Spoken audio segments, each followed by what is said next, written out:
The sun hadn't fully risen, yet the town square was already alive with the chatter of vendors and the scent of roasted peanuts swirling in the air. But amidst the noise and commerce, three young girls moved with the precision of a well-rehearsed dance, weaving through carts and customers with baskets of fruit strapped to their fragile backs. Emma called out prices in a cheerful tone that almost masked the rasp in her voice from days of shouting. Olivia arranged colourful beaded bracelets on a cloth-covered wooden plank, with eyes darting left and right, hoping for a kind customer, while Ava carefully cradled a basket of bruised apples like they were gold coins, smiling through fatigue that tugged at her small shoulders. The three were identical in face but different in soul. Emma was fierce, a little flame with scraped knees and a leader's heart. Olivia was dreamy with an artist's mind and a soft voice that rarely rose above the crowd, and Ava, the smallest by seconds, had a silence that screamed louder than most adults dared to speak. Their clothes were mismatched and faded, but clean, laundered the night before in a chipped sink with water they had to haul from a neighbour's pipe, and their hair was braided not for style, but to keep lice and dust at bay in the gritty wind of the marketplace. They greeted every stranger with a practiced smile, the kind that grows from survival, not joy, and many customers passed them by without realizing they weren't just selling, they were surviving. A woman in pearls offered $1 and didn't see Ava's fingers tremble as she handed change, nor did she notice Olivia stifle a cough that had lingered for weeks, or how Emma shielded both sisters when a drunken man shouted nearby. They took turns skipping breakfast to stretch the little food they had, always lying to each other that they were full, each trying to shield the others from the ache in their stomachs. Their mother's image lived in a worn photograph taped inside the wooden fruit cart. Before illness took her strength, before hospital bills took their home, before life forced them into adult roles while their bones were still growing. Their innocence was slowly eroding, like chalk drawings in rain, yet they never stopped calling each other sweetheart or braiding each other's hair while waiting for customers.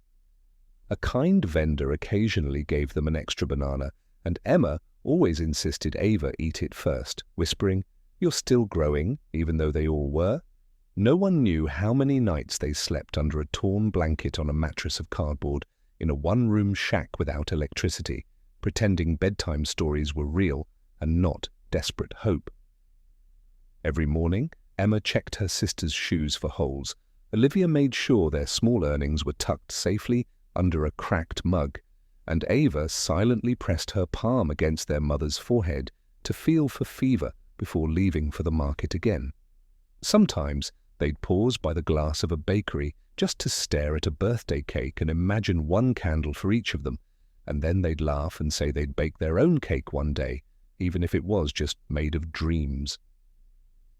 Their voices sang in unison when a regular customer approached, always polite, always composed, never letting the world know that their mom hadn't eaten in 2 days, so they could buy thread to fix the cart's broken wheel. They knew hunger like most kids, knew cartoons, and danger like most, knew playgrounds, but they refused to let pain define them. Instead, they found joy in tiny things, a ladybug landing on Olivia's wrist, a stranger complimenting Ava's braids, or the rare afternoons when they earned enough to buy a single bottle of juice to share between the three, sipping in turns as if it were nectar from heaven. No one asked why they weren't in school full-time. No one wondered why their eyes were too serious for their age, or why Emma flinched every time a police whistle blew in the distance. They had learned how to exist without being noticed, how to smile without being questioned, and how to carry their mother's hope like a fragile egg cradled in their palms. They were not just triplets. They were a tiny army of love, built from the ashes of what life had stolen, each one a pillar holding up the others when one began to bend. They knew pain, yes, but they also knew resilience, and that was their real currency. In that crowded marketplace, they were invisible angels wearing tired shoes and second-hand sweaters, carving a space in the world with nothing but grit and grace. While the town moved around them with indifference, the sisters remained unshaken, united by blood, bruised by circumstance, yet brilliant in spirit. They spoke often of dreams, a new bed for Mom, enough food to not feel guilty, a day off just to draw and sing and dance like kids should. But for now, they sold what they had, clung to each other, and waited, unknowingly, for the moment fate would finally notice them. For though no one paused to ask why they worked instead of played, destiny was quietly drawing closer in polished shoes and $1 million watch, ready to rewrite the story of three girls who had already written the first chapter with courage, love, and unbreakable hope. Alex Morgan leaned against the matte black door of his luxury vehicle, the town's dust clinging lightly to his polished Oxfords, as he adjusted his cufflink and scanned the marketplace with idle disinterest, until his gaze caught the sight of three tiny figures moving like clockwork in a world that should have swallowed them whole. He squinted beneath his designer sunglasses as one girl bent down to tie her sister's torn sandal with a shoelace that looked like it had been used 100 times before, while another, barely reaching the top of a fruit crate, hoisted it with every ounce of strength in her slender frame, her knees slightly shaking beneath the weight, but her grip never faltering. Alex watched them move, three reflections in motion, different tasks yet united like parts of a single soul, navigating a rough world with the kind of poise and efficiency his own top executives often failed to manage. There was no whining, no hesitation, only synchronized survival wrapped in innocence, and for reasons he couldn't articulate, it pulled at something raw within him, something long silenced by board meetings, champagne toasts, and nights spent staring at the city skyline, wondering why his life still felt incomplete.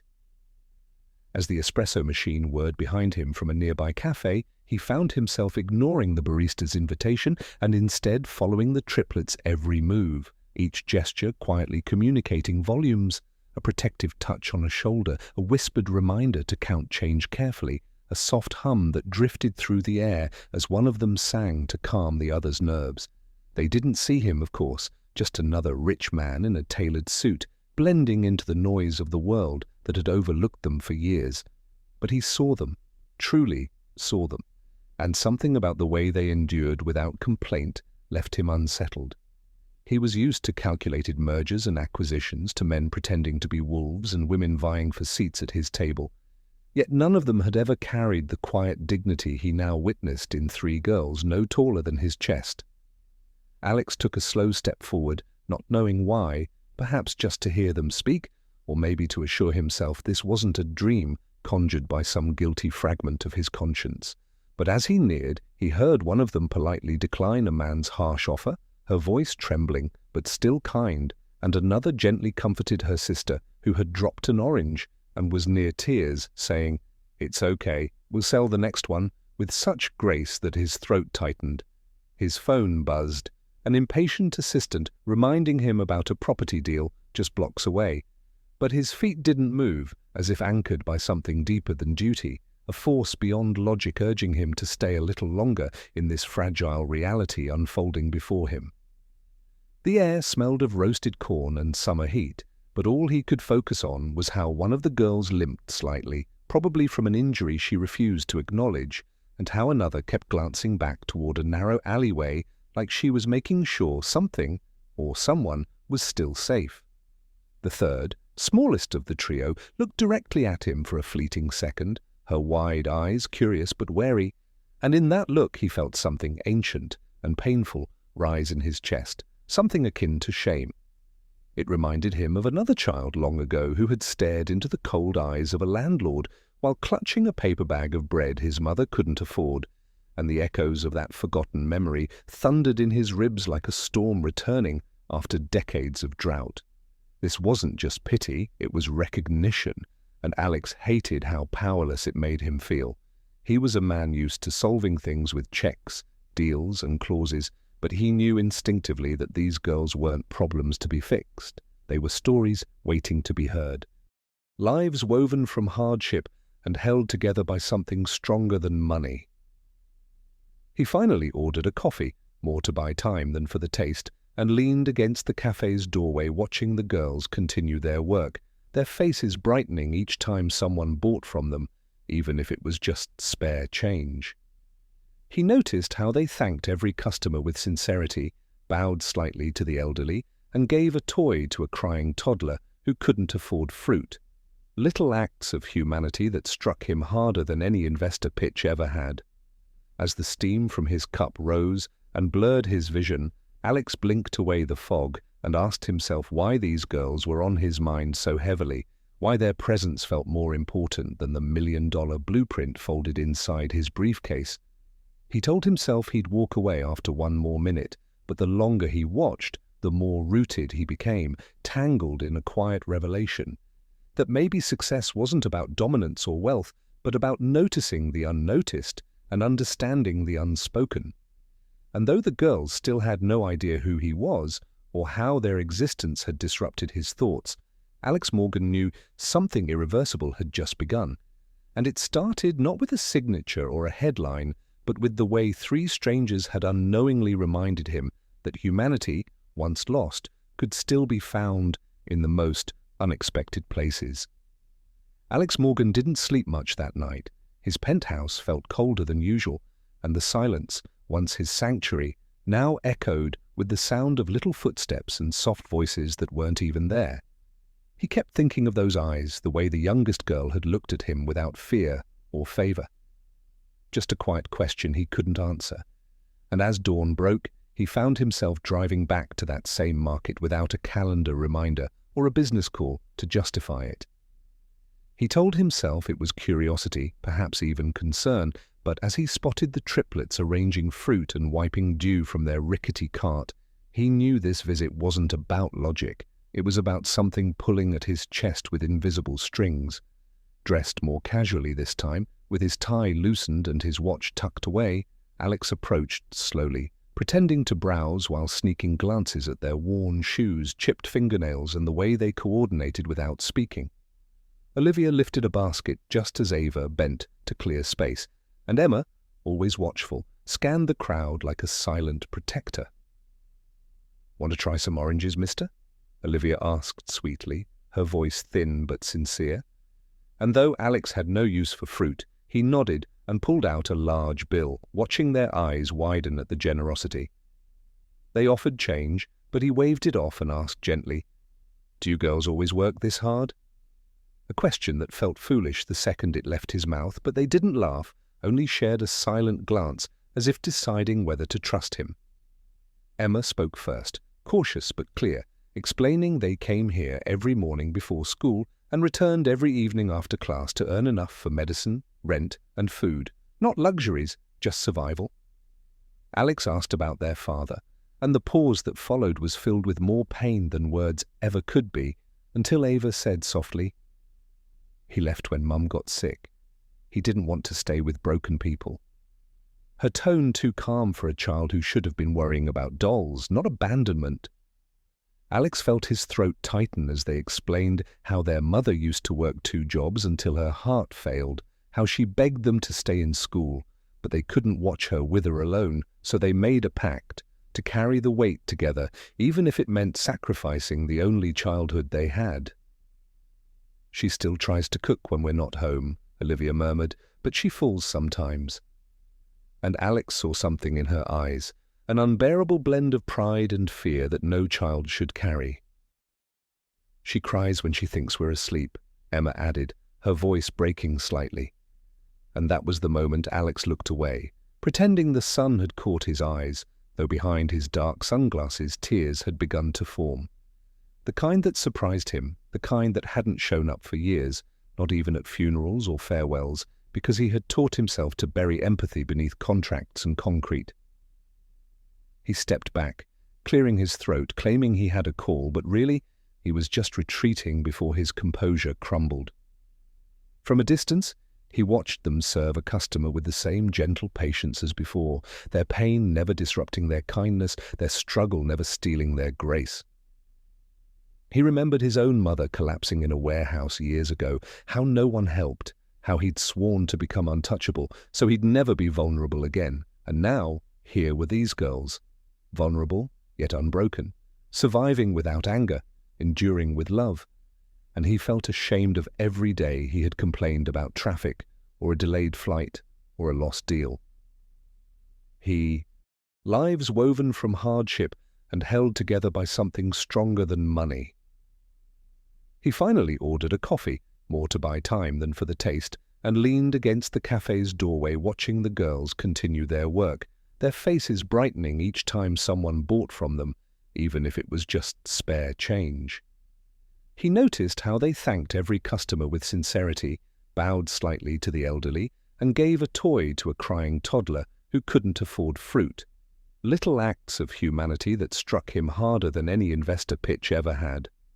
As the steam from his cup rose and blurred his vision, Alex blinked away the fog and asked himself why these girls were on his mind so heavily, why their presence felt more important than the $1 million blueprint folded inside his briefcase.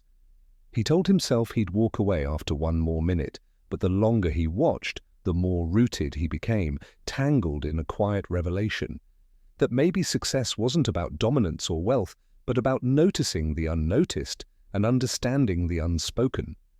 And though the girls still had no idea who he was, or how their existence had disrupted his thoughts, Alex Morgan knew something irreversible had just begun.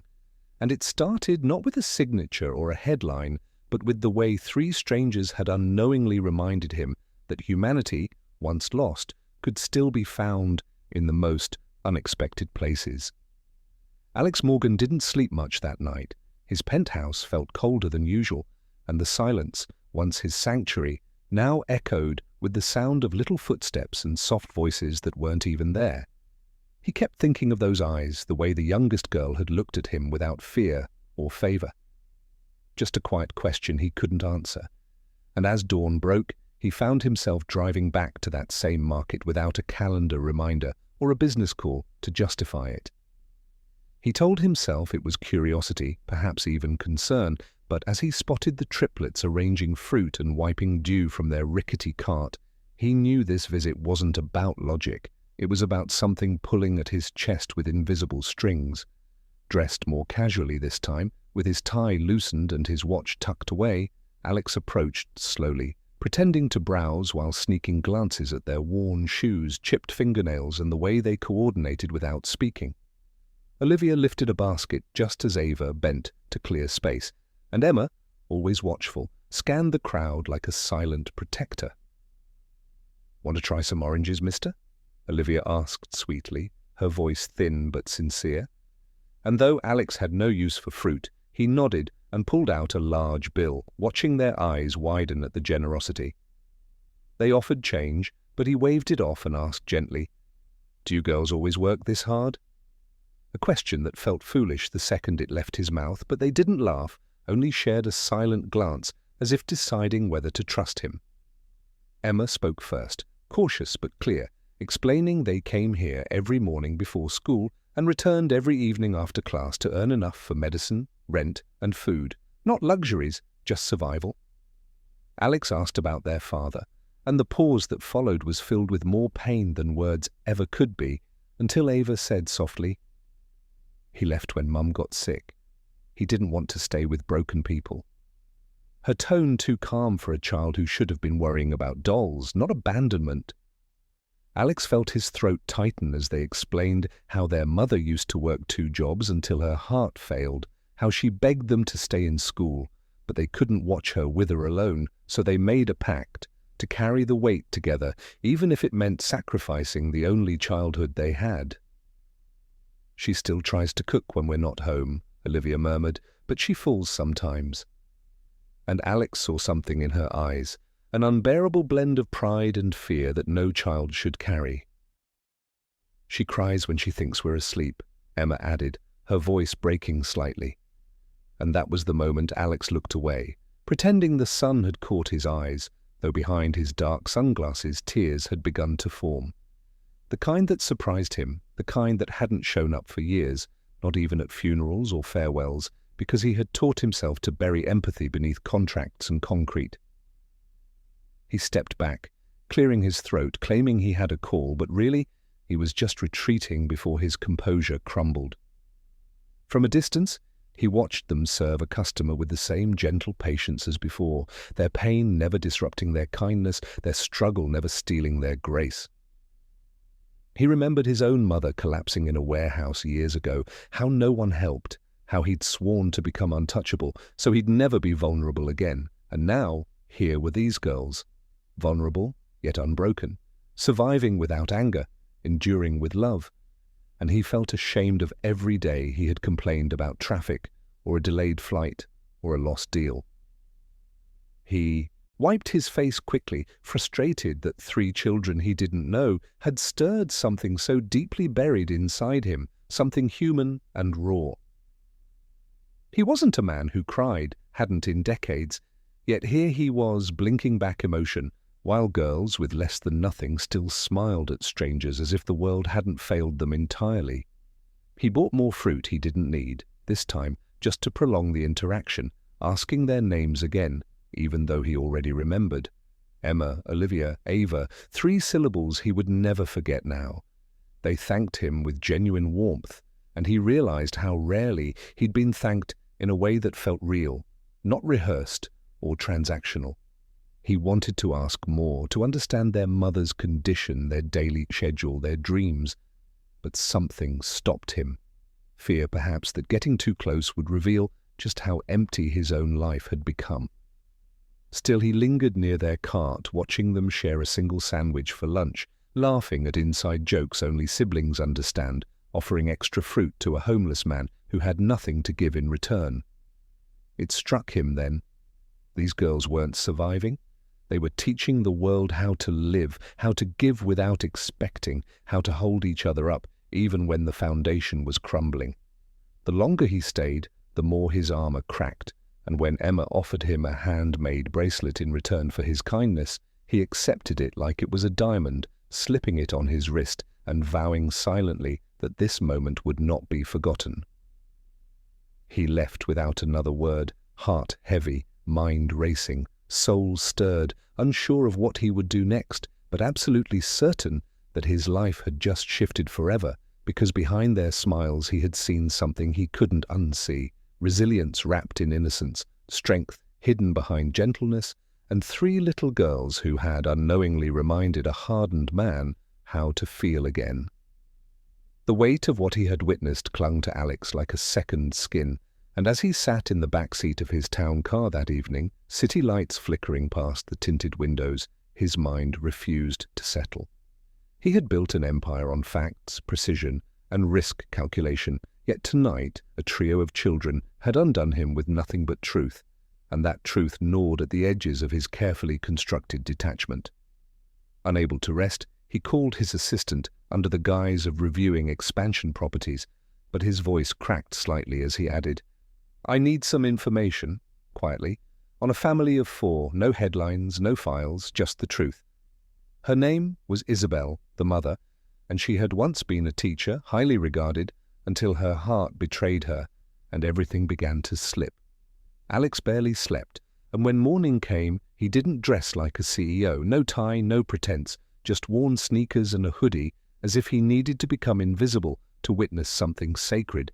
He parked far from the market, followed at a distance, heart racing in a way he hadn't felt since his first business pitch, only this time it wasn't fear of failure, it was fear of what he might discover.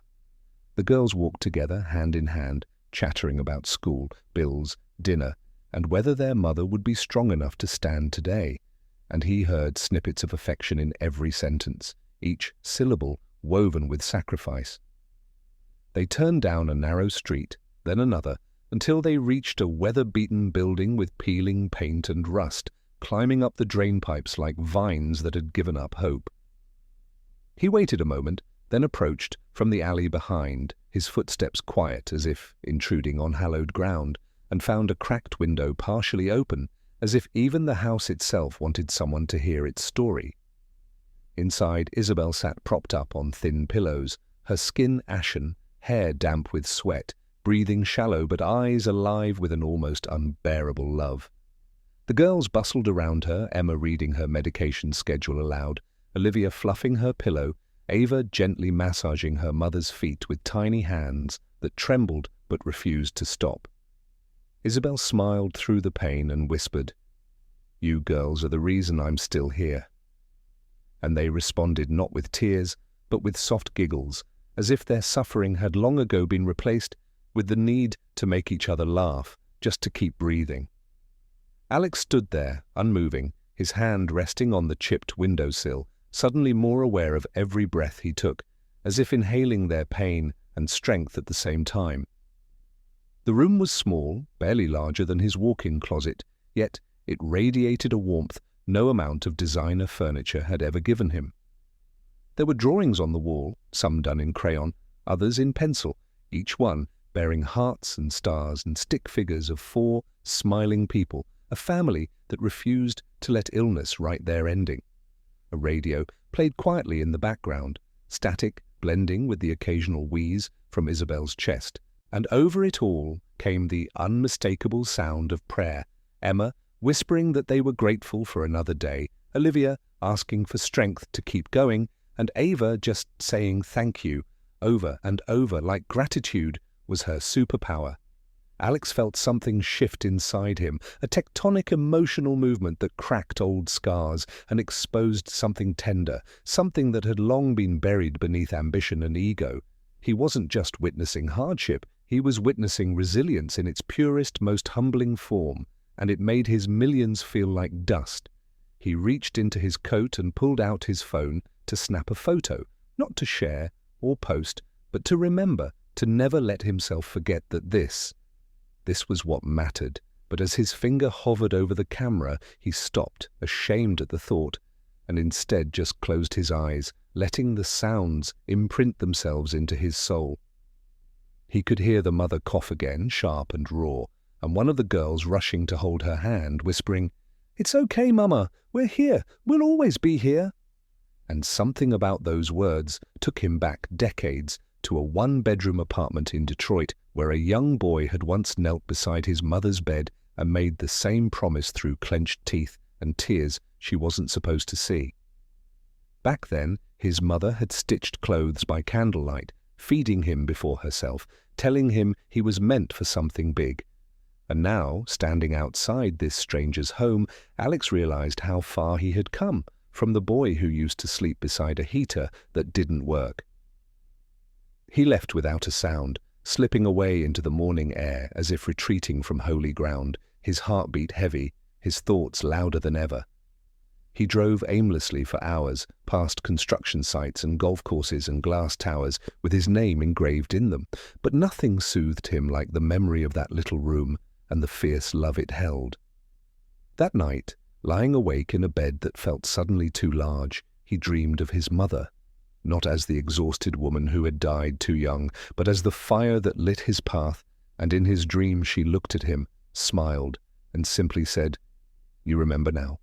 And when he woke, he did. Every lesson, every struggle, every ounce of love that once shaped him.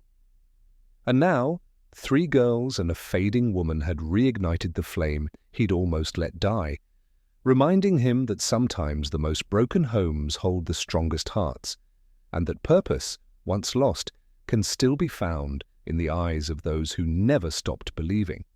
The next morning, the warmth Alex had felt from that tiny apartment clashed head-on with the cold glare of headlines splashed across financial news sites.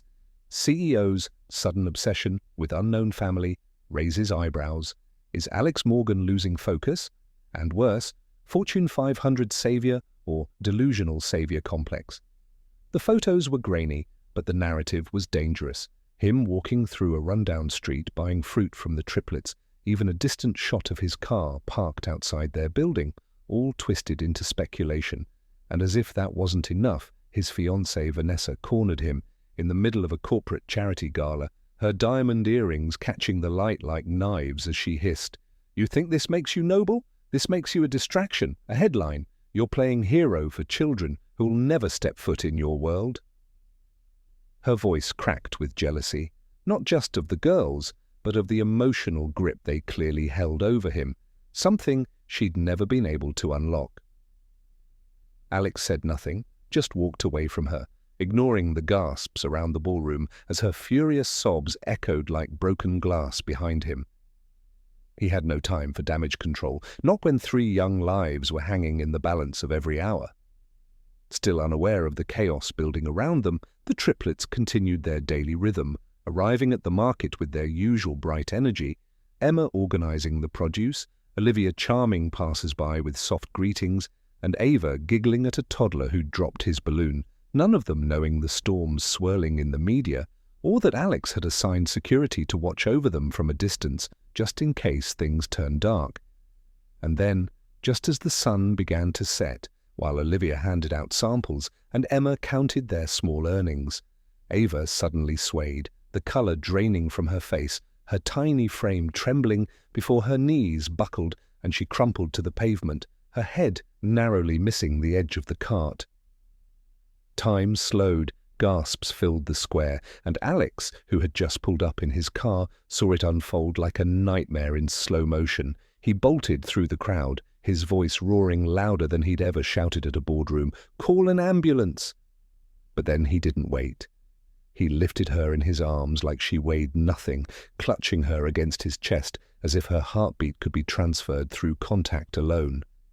In the back seat of his car, he barked directions to the nearest hospital, his hands trembling, his jaw clenched as Ava's eyes fluttered and her breath turned shallow. The drive was a blur of red lights ignored and horns blaring, but all Alex could hear was the faint wheeze of a child who'd given too much, too young. Nurses rushed in as he carried her inside, not letting go until forced to, demanding the best team, threatening legal consequences if she wasn't seen immediately. Money didn't matter now, only time. Emma and Olivia arrived minutes later, out of breath, clinging to each other and crying silently as they watched doctors wheel their sister into an exam room. A tense hour passed before the doctor finally emerged, his face grim but honest. "She's severely dehydrated, her blood sugar's dangerously low, and her heart rate is unstable. This isn't just today, this is months, maybe years, of pushing beyond what a child's body can handle." Alex listened, fists clenched at his sides, a sickness rising in his stomach, not from the diagnosis, but from the bitter truth that this could have been prevented. "She could have died," the doctor added softly. And those 4 words broke something inside him that had long pretended to be steel. Without a word, Alex walked down the hall, stopped near a vending machine, and suddenly slammed his fist into the wall with a force that made nurses jump. His breath heaved, eyes red, and for the first time since his mother's funeral, his voice cracked open in a broken whisper. Why didn't someone help them sooner? There was no answer. Only the hum of fluorescent lights and the faint beep of machines echoing down the corridor. He returned to find Emma gripping Ava's hand, whispering stories in her ear to keep her anchored, while Olivia read aloud from a schoolbook with trembling fingers, hoping the sound of her voice would bring comfort. Alex sat beside them, no longer the billionaire CEO, but a man stripped bare, watching over these girls like they were his own blood, silently making promises he'd never let them suffer alone again. In that sterile hospital room, amidst IV drips and tear-streaked cheeks, something irreversible happened.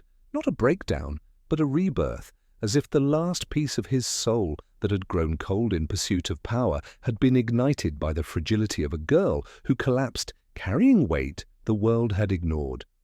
He didn't think about shareholders or headlines anymore, only about how he'd been given a second chance to do something right, and how he would never waste it again. The next morning, the world woke up to a version of Alex Morgan they had never seen. No sharp suit, no scripted jargon, no rehearsed charm for the cameras. Just a man in a simple blazer, standing on a podium with 3 fragile but radiant souls beside him, his eyes softer, voice lower, and heart exposed for the first time in public memory. Reporters buzzed with curiosity, expecting a business update or another corporate acquisition, but what unfolded left the room breathless. Alex began not with numbers or projections, but with a story, one of strength hidden in plain sight, of 3 sisters who worked not for dreams of riches, but for the survival of their family, for love that refused to quit. "I met 3 little girls," he said, voice cracking, "who reminded me of everything I had forgotten, sacrifice, resilience, and what it means to give without asking for anything in return." The cameras zoomed in as Emma clutched his hand. Olivia looked around nervously at the flashing lights, and Ava rested quietly, still weak but alive, held close by her sisters like a sacred secret the world had almost missed. Alex took a breath, then dropped a bombshell that silenced even the harshest critics. From today forward, I'm not just investing in technology or markets, I'm investing in people, starting with these 3 brave girls and their mother. Gasps filled the room as he continued, announcing that all of Isabel's medical expenses would be covered by his personal wealth, and the triplets would receive full academic scholarships through college, complete with housing, tutors, and every opportunity he could provide, because children shouldn't have to trade their childhood for survival. But he didn't stop there. He declared the creation of the Isabel Foundation, a national initiative focused on supporting working children, single mothers with chronic illness, and families caught between poverty and invisibility, promising not just money, but structure, mentorship, and immediate crisis relief. The applause began cautiously, unsure if it was performance or sincerity, but when Alex looked down at the girls, tears running freely now, and added, "This isn't philanthropy, it's responsibility," the room shifted from disbelief to awe. Behind the cameras, Vanessa watched with folded arms and cold eyes, her silence louder than any insult, and when the last word left his lips, she turned sharply and walked out, her heels clicking like punctuation on a chapter she was no longer part of. Alex didn't look back, not at her, not at the stunned investors whispering frantically, not at the board members texting each other in panic, because for the first time in decades, he wasn't performing or pleasing, he was living. Questions flew from journalists. What about the company's image? How will shareholders respond? Are you stepping away from leadership? But Alex answered only the one question that mattered to him. Do you believe these children deserve better? Because I do, and I have the power to give it. The press tried to spin it as a crisis, calling it impulsive, unprofitable, naive. But the public saw something different, a titan of industry, humbled and human, doing something real. The triplets, still overwhelmed, clung to his arms like tree roots desperate for soil. And in that moment, Alex understood what it meant to be trusted again, not because of his net worth, but because of his worth to someone. Critics called it reckless, but mothers wrote letters of thanks and children sent drawings of their own struggles, praying someone like him would see them too. Later that day, stock prices dipped, analysts panicked, but Alex sat in a modest hospital room beside Isabel, holding her fragile hand as she whispered, "Why would you do this for us?" And he simply replied, "Because someone should have, long before me." She wept, not from weakness, but from the shock of being seen, valued, uplifted in a world that had only pushed her down. As the sun set, Alex walked the girls home, past the same market where they once worked in silence, now waving to strangers who recognized them as heroes, not victims. He didn't feel like a savior, just a man who had finally remembered where he came from and chose not to look away. And though he knew the consequences would ripple for months, legal teams scrambling, partners second-guessing, tabloids spinning, none of it mattered compared to the weight that had lifted from his soul, the quiet peace in his chest that told him this was the first, truly right thing he had done in years. In that brief walk, as Ava hummed beside him, and Emma chatted about school and Olivia asked if he liked art, Alex felt the world soften around him, not with luxury, but with meaning. And as they reached their front door, he turned to them and said, "This is just the beginning," knowing full well he wasn't talking about their lives, but his own rebirth. As the early spring sun painted golden streaks across the sky, the world beyond boardrooms and headlines seemed to breathe a little softer, and in a quiet neighborhood far from skyscrapers, 3 young girls stepped into a new chapter of life, wearing spotless uniforms and uncontainable smiles, their laughter echoing through the hallway like music reborn. Their mother, Isabel, stood by the door, wrapped in a cozy shawl, her cheeks flushed not from illness, but from joy, waving them off as if every goodbye now came with a promise of return. Inside the kitchen, the fridge hummed beside a calendar full of school events and doctor appointments, simple things that once felt like luxuries. And Alex, who had arrived just moments earlier carrying a lunchbox with Olivia's favorite peanut butter crackers, was now part of this rhythm, not as a savior, not as a billionaire, but as something far more rare: family. He no longer entered with a phone glued to his ear or eyes glued to stock reports. Instead, he crouched beside backpacks to double-check homework, scribbled kind notes on sticky pads for test days, and even practiced spelling bees with Ava, who always added extra points if he made her laugh while answering. Each visit blended seamlessly into their lives. He was there not as a guest, but as someone whose presence brought calm, who knew how to untangle Emma's ponytail without pulling, who remembered that Olivia liked her eggs runny and her code neat, and who once spent an entire Sunday building a cardboard rocket just because Ava said she wanted to visit Mars someday. Isabel, stronger now with each passing week, often watched from her bedroom doorway, hand pressed to her heart as tears quietly fell. Not from sorrow, but from the overwhelming gratitude of watching her daughters finally live without fear. She often told Alex, "You didn't just give them a future, you restored their innocence." And though he always shrugged off the praise, her words stayed with him, etched somewhere deeper than he ever let show. On one particular rainy evening, as thunder rolled softly outside, Emma, wise beyond her years, yet still wrapped in childlike wonder, curled up beside Alex on the couch and asked in a whisper, "Will you ever get married again?" The question hung in the air like a dare to feel again, and after a pause, he looked into her curious eyes and said with a grin, "Maybe, if she has your heart."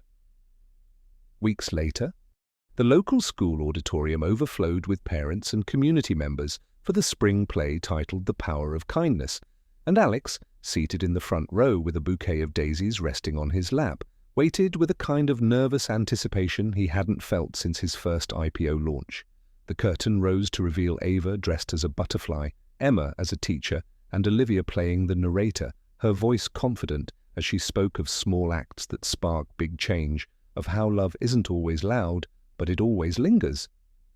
The audience chuckled, clapped, and wiped away tears as the girls acted out scenes that mirrored their own journey. Sisters leaning on one another, a mother holding her chest in worry, and a stranger offering help without asking for anything back. When the final line was delivered, sometimes the richest people are the ones who give away their hearts.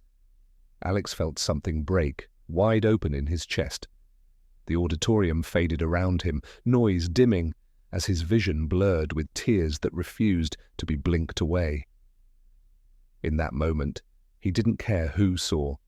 He had learned that real strength wasn't in holding back emotion, but in letting it move through you honest and unfiltered.